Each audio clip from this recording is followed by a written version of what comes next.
அண்ணனுக்கு மயக்கம் வராதான் இப்ப எனக்கு கவலையா இருக்கு.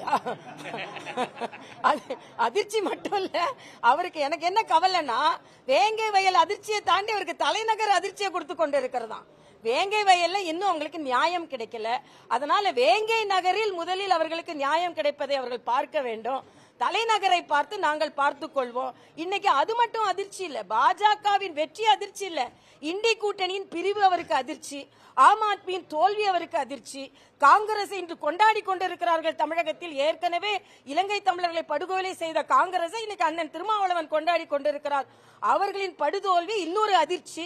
இன்னும் அண்ணன் திருமாவளவனுக்கு சொல்கிறேன், நீங்கள் இன்னும் கொஞ்சம் உங்களை பலப்படுத்திக் கொள்ளுங்கள். பல அதிர்ச்சிகளை நீங்கள் தாங்க வேண்டிய வரும் தமிழகம் உட்பட என்பதை நான் தெரிவித்துக் கொள்கிறேன்.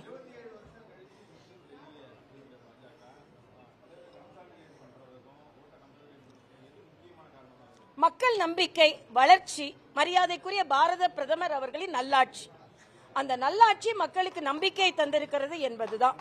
அதனால நாங்க வாக்குகளை வாங்குவதற்கு பாரத பிரதமரின் நல்லாட்சியும் அங்க உள்ள தொண்டர்கள் தலைவர்களின் உழைப்பும் காரணம். எல்லா மாநிலங்களிலும் தமிழகத்தில் உள்ள நிர்வாகிகளின் தலைவர்களை நான் பாராட்டுகிறேன். அவர்களும் அதிக எண்ணிக்கையில் அங்கே சென்று பிரச்சாரத்தில்